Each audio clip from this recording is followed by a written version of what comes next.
सभी का एक बार फिर से स्वागत है आपके अपने YouTube चैनल लाइव साइंस में आशीष सर। पिछले लेक्चर में मैंने डीएवी के इंटरव्यू रिलेटेड जितने भी क्वेश्चंस थे मैंने रखा और भी मैं किसी लेक्चर में ऐड कर सकता हूं तो आपके एग्जाम में इंटरव्यू में काफ़ी काम आएगा। सबसे पहले मैं आप सभी को होली की शुभकामनाएँ देता हूँ। जो भी मेरे चैनल से जुड़े हैं और जो भी मेरे चैनल को देखते हैं अच्छे कमेंट्स भी देते हैं तो मुझे वो उनका कमेंट मुझे काफ़ी एनर्जी भी देता है। तो सभी लोगों को एक बार फिर से होली की हार्दिक शुभकामनाएं। आपका होली अच्छा हो। तो फिलहाल हम लोग अभी डीएवी का इंटरव्यू आने वाला है, हम लोग उसकी भी तैयारी करनी जरूरी है। डीएवी और होली तो है ही सभी लोगों के लिए रंगों का त्यौहार है, लेकिन रंगों के त्यौहार के साथ साथ हम लोगों को डीएवी को भी एक रंग की तरह खेलना है। कैसे रंग की तरह कि आपका अगर अच्छा इंटरव्यू प्रिपरेशन हो जाएगा तो आप डीएवी भी आपका हो सकता है कि आपको भी कोई तरह की बात नहीं है। आपका अगर अच्छा इंटरव्यू प्रिपरेशन रहेगा तो उम्मीद है कि आपका सिलेक्शन भी होगा। तो अब क्या करना है कि आपको तैयारी करनी है। कैसे तैयारी करनी है तो पहले मैं ये बता देना चाहता हूँ आपको कि जो भी हिंदी मीडियम के स्टूडेंट हैं कोशिश कीजिए कि आपको जो भी इंटरव्यू क्वेश्चन आता है आप उसको इंग्लिश में प्रिपरेशन करें, क्योंकि अगर आप हिंदी में जवाब देते हैं तो आपका चांसेस कम रहेगा सिलेक्शन होने का। क्योंकि हिंदी तो अगर जवाब तो आप देंगे ही, सही जवाब देंगे, लेकिन जो जवाब इंग्लिश के थ्रू आप देंगे वो आपका ज़्यादा इफेक्ट करता है, आपके लैंग्वेज को बताता है। तो आप कोशिश कीजिए कि जो भी आप प्रिपरेशन कर रहे हैं मैं सारे क्वेश्चंस का इंग्लिश में आपको बताऊंगा। आप इसको नोट डाउन कीजिए, 2 बार 4 बार 5 बार रिवीजन कीजिए और उम्मीद है कि जितना भी मैं क्वेश्चन बता देता हूँ लगभग उम्मीद है कि आपको क्वेश्चन इससे बाहर नहीं जाएंगे, क्योंकि जितना भी मैं थ्योरी के साथ साथ प्रैक्टिकल भी कराते जाऊँगा ताकि आपको ऐसा भी नहीं लगे कि थ्योरी तो हो पाया पर प्रैक्टिकल नहीं हो पाया, मैं जवाब क्वेश्चन का नहीं दे पाया। एक स्टूडेंट्स ने कमेंट लिखा था कि सर जो फ्रेशर्स होते हैं उसके लिए तो बहुत सारे हैं, लेकिन जो एक्सपीरियंस है उसके लिए क्वेश्चन क्या आएगा। तो देखिए क्वेश्चन तो जो भी इंटरव्यूअर रहते हैं ऐसा नहीं रहता है कि क्वेश्चन आपको लाइफ साइंस से रिलेटेड कहीं से भी पूछ सकते हैं, बट है कि थोड़ा जब एक्सपीरियंस जो कैंडिडेट होते हैं उनके लिए क्या होता है कि उनको पूछा जाता है कि आप जहाँ पे काम कर रहे हैं किस तरह का आप काम कर रहे हैं, आप एक्सेसरिंग कर रहे हैं, क्या लाइब्रेरी कौन सा सॉफ्टवेयर है। तो आप जब काम करते हैं तो आपको बहुत सारा गलतियाँ भी समझ में आती हैं और सीखने को भी मौका मिलता है। तो आप है कि जो फ्रेशर्स हैं उससे आप ज़्यादा आपके पास नॉलेज है तो कोशिश कीजिए कि पढ़िए सारा टॉपिक को ही, क्योंकि ऐसा नहीं है कि जो इंटरव्यूअर होते हैं उनका कोई लिमिटेड है, फ्रेशर्स के लिए अलग और जो एक्सपीरियंस्ड है उसके लिए अलग। आपको सारा क्वेश्चन को पढ़ना ही पढ़ना है। और एक स्टूडेंट और ने कमेंट में लिखा है कि सर प्रिजर्वेशन और कंजर्वेशन, तो मैं उसको भी इस टॉपिक के बाद मैं बताऊंगा कि प्रिजर्वेशन क्या होता है और कंजर्वेशन क्या होता है। तो फिलहाल अभी हम लोग टॉपिक पे आते हैं कि हमको जानना है कि लाइब्रेरी क्या होता है। देखिए लाइब्रेरी का डेफिनेशन अगर देखना जाइएगा तो लोग बहुत सिंपल डेफिनेशन देते हैं, लेकिन आपको सिंपल डेफिनेशन नहीं देना है, क्योंकि अगर आप सिंपल डेफिनेशन देते हैं तो औरों के कंपैरिजन में आपका क्या रह जाएगा आंसर। तो हम लोग कोशिश करते हैं कि चलिए कैसे आंसर को यूनिक बनाया जाए ताकि आपका आंसर भी लगे कि हाँ आपका आंसर सच में आप सिलेक्शन होने लायक है। तो पहले जैसे आपको इंटरव्यू में क्वेश्चन पूछा जा सकता है कि काइंडली इंट्रोड्यूस योर सेल्फ, तो आपको पहले सबसे पहले अपना परिचय देना है। परिचय देने के बाद पूछेगा कि हैव यू एनी एक्सपीरियंस, तो आपको अगर एक्सपीरियंस है 2 ईयर्स 3 ईयर्स जो भी है तो आप उसको बताएंगे। उसके बाद वो लाइब्रेरी रिलेटेड क्वेश्चंस आपसे आपके सामने रखेंगे, उसका जवाब आपको देना है। तो चलिए हम लोग जानते हैं कि व्हाट इज लाइब्रेरी, उसको लाइब्रेरी को हम लोग समझते हैं। चलिए स्टार्ट करते हैं। यहाँ पे है व्हाट इज लाइब्रेरी। तो लाइब्रेरी क्या होता है कि repository of knowledge and information. क्या है लाइब्रेरी? रिपोजिटरी है नॉलेज एंड इंफॉर्मेशन का, सूचना और ज्ञान का भंडार है। In other words it is a dynamic centre for idea interactions. यहाँ मैंने इस डेफिनेशन को थोड़ा मॉडिफाई किया है, क्योंकि अगर मैं डेफिनेशंस को मॉडिफाई नहीं करके कुछ नया नहीं लाऊंगा तो आपका आंसर यूनिक नहीं होगा। तो it is a dynamic centre for idea interaction. It means कि लाइब्रेरी क्या होता है कि वहाँ पर आइडिया का इंटरेक्शंस होता है। देखते हैं कि आप जब लाइब्रेरी जाते हैं तो आपके सब्जेक्ट से रिलेटेड बहुत सारे लोग रहते हैं, तो आपका क्या होता है कि आपने उनको आपने अपने नॉलेज को उनके साथ शेयर किया, उनके नॉलेज को आपने लिया। तो यहाँ पे क्या होता है कि आइडिया का इंटरेक्शंस होता है, उसी से नई नॉलेज जो देखते हैं कि रिसर्च में बोला जाता है कि आप लाइब्रेरी जरूर जाएं।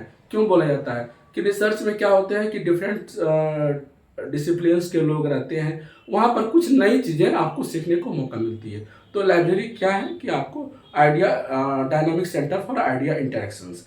इसके बाद लाइब्रेरीज में also offer a variety of services such as circulation, reference service, reprography services, translation service, extension services. Library में क्या होते हैं, डिफरेंट टाइप्स के सर्विसेज होते हैं। तो आपको बताना है कि लाइब्रेरी में offer different types of services. Circulation service, circulation में क्या होता है, इशू रिटर्न, ठीक है। तो इशू रिटर्न आप जैसे बुक जमा किए या इशू कराए, तो ये सब सर्कुलेशन के अंदर में आता है। उसके बाद आता है रेफरेंस सर्विस। रेफरेंस सर्विस में जो क्या होता है कि आप देखिए, जब आप लाइब्रेरी जाते हैं तो आप टेक्स्ट बुक्स से कुछ आप जो सीखना रहा सीखे। लाइब्रेरी अलग से कुछ सर्विसेज प्रोवाइड करती हैं, जैसे आती है आपको SDI सर्विसेज और रेफरेंस सर्विसेज। इसके बाद रेप्रोग्राफी सर्विसेज क्या होती हैं कि जैसे आपको कोई बुक्स, कोई कॉपी, किसी कॉपी की कुछ कॉपियाँ जिरोक्स करनी है, मतलब कुछ 2-4 पेज जिरोक्स करनी है, तो वो आपको क्या होता है, रेप्रोग्राफी सेक्शन होता है, वहाँ पे जा करके आपको रेप्रोग्राफी उसकी जिरोक्स करवा सकते हैं। इसके बाद ट्रांसलेशन सर्विस।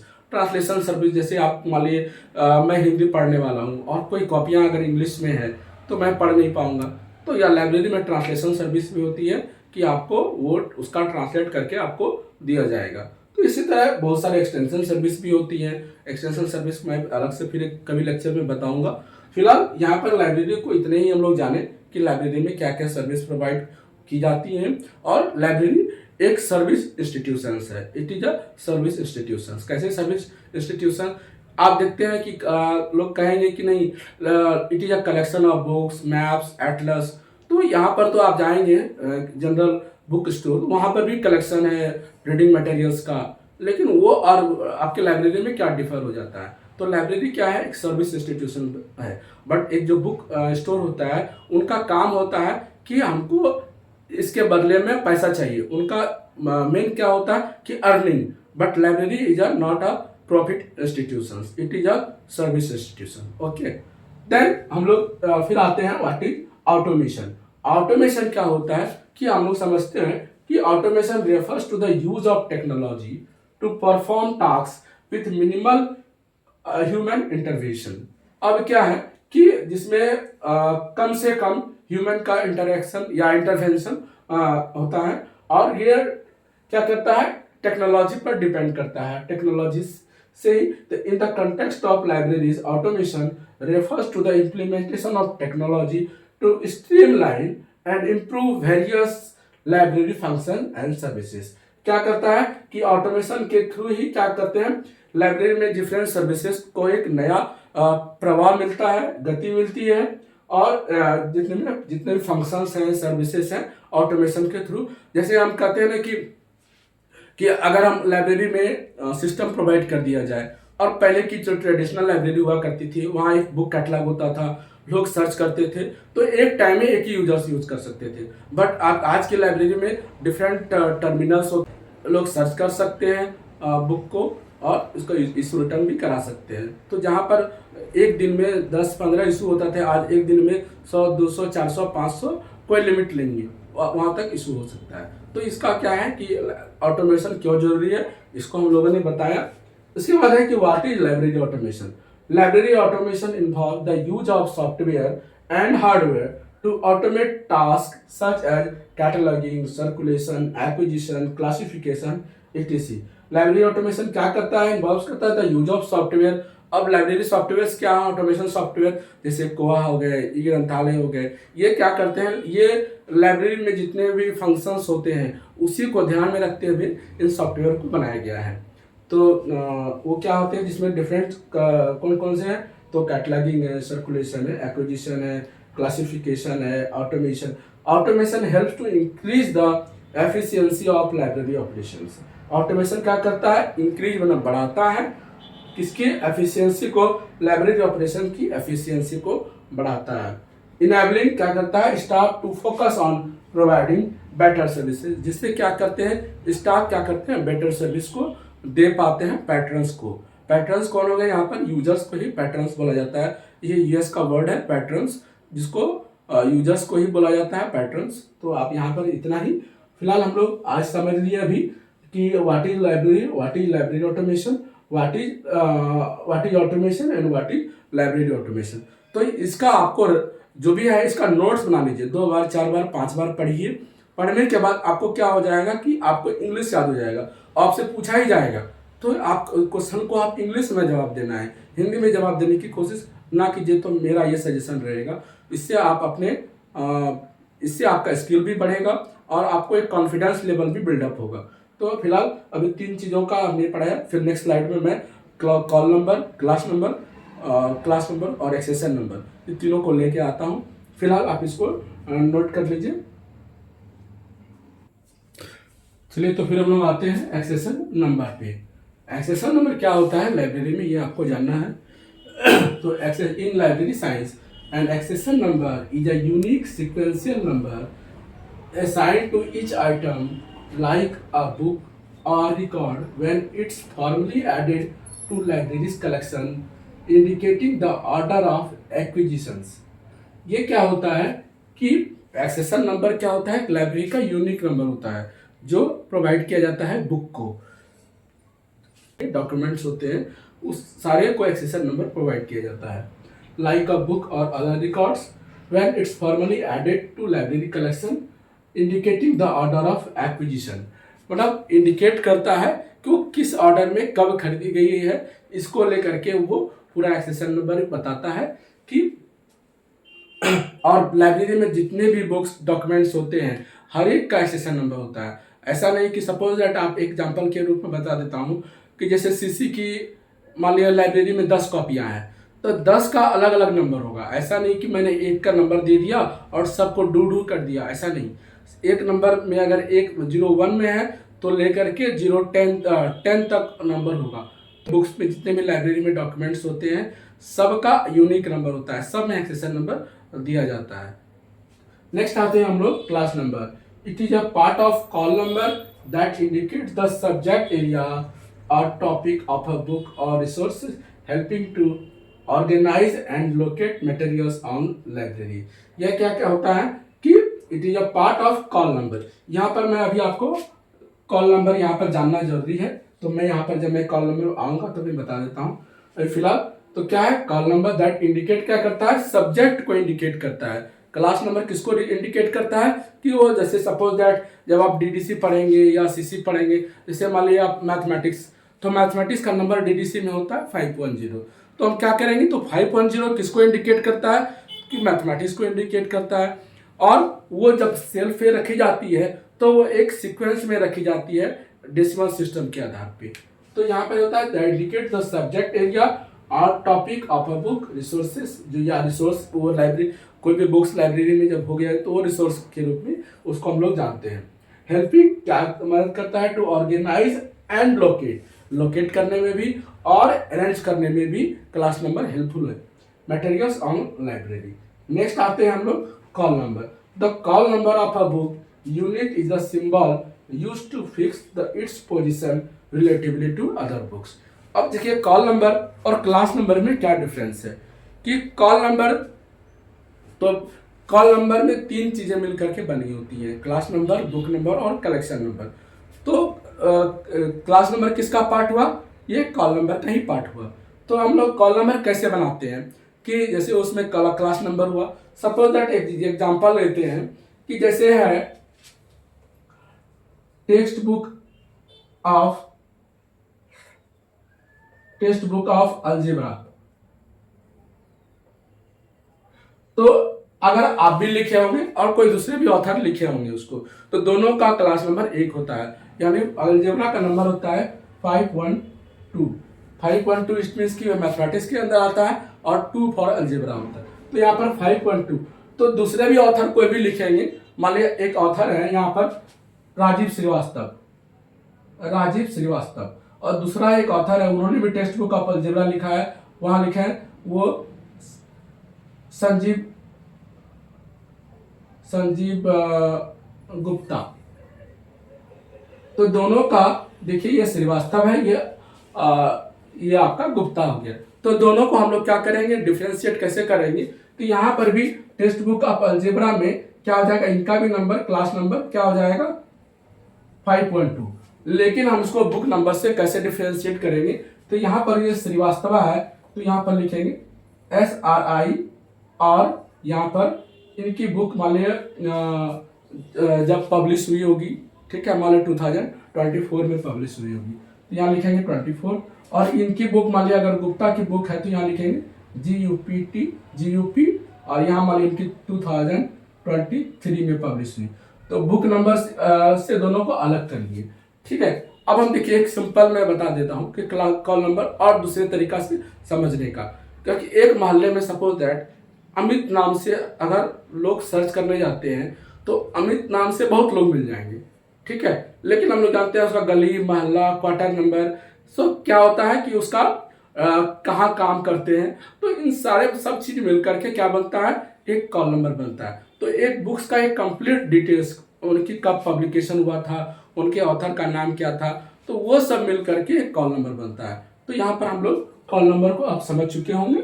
तो इसके बाद आता है कलेक्शन नंबर कि मान ली सपोज दैट CC की लाइब्रेरी में 10 कॉपियां हैं, तो उसका क्या हो जाएगा कि अगर तो पहला कॉपी को हम लोग नंबर नहीं देते हैं। पहला कॉपी इसलिए नंबर नहीं देते हैं क्योंकि वो मास्टर कॉपी होती है और वो नॉट फॉर रिसेबल होती है। तो अब जब 10 कॉपियां हैं तो हम लोग लिखेंगे C9 की 9 कॉपी हैं, क्योंकि हम लोगों ने एक मास्टर कॉपी रखा है। जैसे हम लोग बोलते हैं ना, राम के बाद क्या लिखते हैं, 2 लिखते हैं, 1 2 तो नहीं बोलते हैं। तो हम लोग राम को मानते हैं, यहाँ पर जो पहली कॉपी होती है उसको हम लोग मानते हैं, उसको मास्टर कॉपी है, और नेक्स्ट जो कॉपी आती है तब 2 3 4 करके कंटिन्यू रहती है। तो यहाँ पर हम लोगों ने कलेक्शन नंबर को समझा, ठीक है। बहुत सारे लाइब्रेरी में देखेंगे कि एक्सेशन नंबर को लास्ट में लोग लिख देते हैं कि मान लो वो एक्सेशन नंबर में रिकॉर्ड में वो 1001 पर है तो उसको 1001 भी लिख सकते हैं। तो यहाँ पर हम लोगों ने पूरे कॉल नंबर के पैटर्न को समझा। तो यहाँ तक हम लोग पिछले स्लाइड में मैंने 3 क्वेश्चन पढ़ाया था और इस स्लाइड में 3 क्वेश्चन पढ़ाया, तो टोटल 6 क्वेश्चन हो गए। मैं आपको DAV का ये तैयारी, और नॉट ओनली फॉर DAV, मैं जितने भी आप कॉम्पिटिटिव एग्जाम इंटरव्यू में जाएंगे ना, ये सारा क्वेश्चन आपको हेल्प करेगा। तो आप इसका एक नोट्स बना लीजिए। जब भी इंटरव्यू, किसी भी इंटरव्यू में जाइए, नॉट ओनली DAV, चाहे वो DPS में जाइए या आर्मी पब्लिक स्कूल में जाइए, नवोदय में जाइए, केंद्रीय विद्यालय में जाइए, हर एक जगह ये काम आपको आएगा कि वहाँ पूछा ही जाएगा what is accession number, what is accession register, what is call number. तो ये सारे क्वेश्चन को मैं DAV को रख करके ध्यान में आपको नहीं करा रहा हूँ, ये आपको हर एक एग्जाम में, हर एक इंटरव्यू में काम आएगा। तो फिलहाल अभी 6 क्वेश्चन का मैंने आपको तैयारी करा दिया। अब नेक्स्ट जो मेरे नेक्स्ट 7th क्वेश्चन मैं अगले स्लाइड में फिर लेकर के आऊँगा नेक्स्ट अगले लेक्चर में। तो फिलहाल आप इसको इतना ही, अगले लेक्चर के लिए फिर आपके सामने आते हैं। और सभी लोग जो भी सब्सक्राइब नहीं किए हैं काइंडली सब्सक्राइब कर दीजिए, क्योंकि मैं आप ही लोगों के लिए वीडियो बना रहा हूँ और आपका सपोर्ट मेरे लिए बहुत एनर्जी देता है। तो और व्यूअर जो भी हैं वो अच्छा से क्या अगर आपको कुछ और भी चाहिए एड्स में, तो जैसे किसी ने जवाब दिया कि नहीं सर मुझे एक्सपीरियंस का एक वीडियो बना करके डाल दीजिए कि एक्सपीरियंस वाले से क्या पूछा जाता है, तो उसके लिए कोई ये नहीं है, आपसे वही क्वेश्चन पूछा जाएगा कि आप लाइब्रेरी में काम करते हैं, कैसे काम करते हैं, कितने आपके बुक्स हैं, क्या आप सर्विस प्रोवाइड करते हैं, ये सब आपसे क्वेश्चन पूछा जाएगा। और जो फ्रेशर्स हैं तो उनसे तो कोई भी क्वेश्चन पूछ सकते हैं कि आप कैसे रीडिंग हैबिट्स को बढ़ाइएगा, या आप लाइब्रेरी में आकर के क्या कीजिएगा, आपको क्यों अपॉइंट करें एज ए लाइब्रेरियन। तो इन सारे क्वेश्चन का आपको मैं तैयारी कराऊंगा नेक्स्ट आने वाले लेक्चर में, ठीक है। तो फिलहाल इतना ही, सभी लोगों को धन्यवाद। सभी का होली अच्छे से मनाइए, रंगों का त्यौहार है, सभी लोग मिलजुल करके आपके साथ, मेरे साथ, सभी लोगों के साथ होली हम लोग मनाएंगे। सभी लोगों को अगेन होली की हार्दिक शुभकामनाएं। धन्यवाद।